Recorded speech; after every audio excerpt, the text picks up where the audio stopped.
The Ministry of Finance and the Public Service presents Let's Talk Finance, a feature exploring the various elements of the economic program. Welcome again to Let's Talk Finance here on Nationwide 90 FM. My name is George Davis. It's a program with a difference today. I'm by myself in studio, and I am doing it this way because I want to highlight 5 points from a recent interview the finance minister gave subsequent to the tabling of the estimates of expenditure for the 2019-2020 fiscal year. Now, he appeared on Nationwide at 5 on February 14, Valentine's Day, to speak with Cliff Hughes, Kalila Reynolds, and Tyrone Reid about the overall approach to the budget. Didn't want to get too specific, the finance minister, because of course he doesn't want to rain on his own parade. Remember, he opens the budget debate not too long from now, and like any good finance minister, he wants to keep his powder dry. Now, 5 main points from that conversation with the Nationwide at 5 team, which we feel it necessary for you to hear discussed again, those 5 points as you prepare to hear the contributions in the budget debate, starting with the finance minister, of course. Now, point 1 concerns the overall size of the budget, the overall figure on the budget. There is a difference between the figure this year and last year, and the Nationwide at 5 team asked Dr. Nigel Clarke to explain what the change in these figures represents. The budget this year has a number of differences from last year, even though the headline number that you spoke about, there doesn't seem to be much change. I mean, one of the major changes between last year and this year is due to the dividends that we receive from the Petro-Carib Development Fund in the current financial year, 2018-19, which is approximately $21 billion, which is a one-off level of inflows, which we don't have in 2019-20.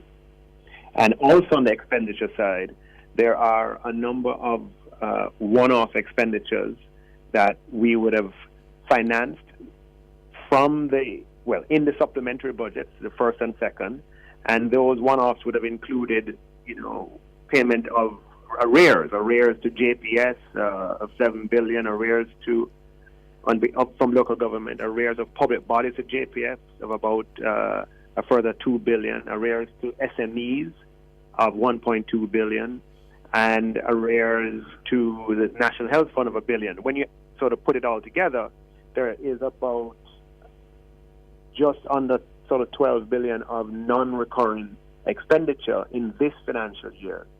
And so the comparison is aided by a removal of those one-offs that are not repeated.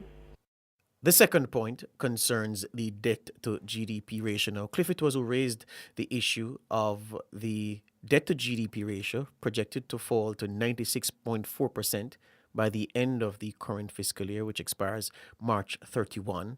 And then, making that observation, Cliff then asked the question, when was the last time the debt to GDP ratio in Jamaica was less than 100%? You would have to go back to the 2000 financial year. So you're talking almost 20 years ago. You have to go to find Jamaica's debt to GDP being lower than 100%. So in light of that and in that context, hitting 96.4 is absolutely significant and something that all Jamaicans should celebrate. And, the contribution to achieving that has been from all sectors of Jamaican society. The third point concerns the expenditure, capital expenditure of public bodies and, of course, capital expenditure out of central government. And essentially, the question being asked of the finance minister was, how would public bodies and central government manage capital expenditure this fiscal year, given that some activities or some entities didn't exhaust their allocation from the previous budget? The central government spend more on capital expenditure, significantly more, than it originally budgeted in March of 2018. You will recall that in the 2018-2019 financial year, for the first quarter, we were ahead of our capital expenditure budget. For the first half, we were ahead, and we hadn't been ahead of CapEx spending in central government for several years. In fact, probably for 10 years, had not been ahead of CapEx spending. And in the first supplementary and the second supplementary, we added significantly to the capital expenditure budget, which started the year roughly at about 50 billion, and we're projected to end the year at about 68.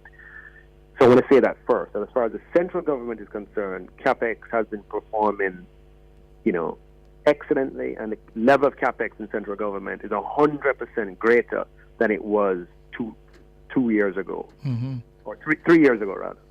With respect to CapEx from the public bodies, which is also another significant source of capital expenditure, the public bodies being NHT, NWC, Petrojam, Port Authority, being the major spenders of capital items, you are correct that the fiscal policy paper speaks to the CapEx by public bodies being less than budgeted, primarily to those two agencies that you mentioned, Petrojam and NWC. I wouldn't, that underperformance versus the budget, in light of the fact that a significant portion of it comes from the fact that we did not go ahead with the VDU, that was a good decision. So that can't be something that we regret. In the uncertainty that surrounds Petrojam in its future, it would be foolhardy to have spent, $100 million on a vacuum distillation unit. So I'm not given that is the primary reason, I don't think it's something that we should be concerned about. But for the NWC, right? For the NWC, would be more reason to ensure that we address it in the upcoming financial year and that doesn't recur. And I should say, for the upcoming financial year, we're planning to spend 72 billion on capital expenditure from central government and approximately 70 billion from public bodies. So when you put public bodies together with central government, you're talking about 140 billion in capital expenditure. It would be difficult to find a year when we approximated anything close to 140 billion in capex between public bodies and central government. What I was hoping, Dr. Clarke, that you would be able to assist our listeners with it. How do you go about getting, the public bodies to spend the money that you allot to them? Is really where I was driving. Right. One, we have to follow up, and what gets measured gets done. But having been a chairman of several public bodies in Jamaica, the light I can sort of shed on the issue is that oftentimes public bodies have a problem or have a challenge with having the contracts have executed with private firms going through on time. Right? So you have a contract to do some capex, some public works, and I don't want to mention a specific example, unless I unfairly attach any one contracting body to this problem. But a public body would have capital works to undertake. They would have a tender. They would get a contractor who is going to implement the capital works. And invariably, due to either not having sufficient capital or other problems, those contractors are delayed in finishing and completing the projects, and that is where a big source of the underperformance comes from. And we have to find a way, and one of the things that we've been speaking about as far as procurement is concerned, is in the award of contracts, we need to be able to take into account, the performance vis-a-vis timeline on previous projects. Mm-hmm. Right now, that does not factor in as much as it should. The fourth point concerns the public sector wage bill as a percentage of GDP, that wage to GDP ratio, 9%. And Dr. Clarke, the finance minister, was asked how the government plans to meet that target. Well, you'll see in the fiscal policy paper that we expect for the 2018-19 year to meet the 9% target for wages to GDP, which would be a first.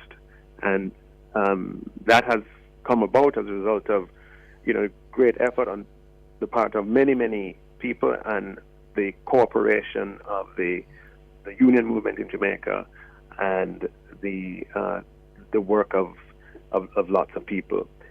We expect for 2019-20, for the financial year 2019-2020, for that ratio of 9% to also be met.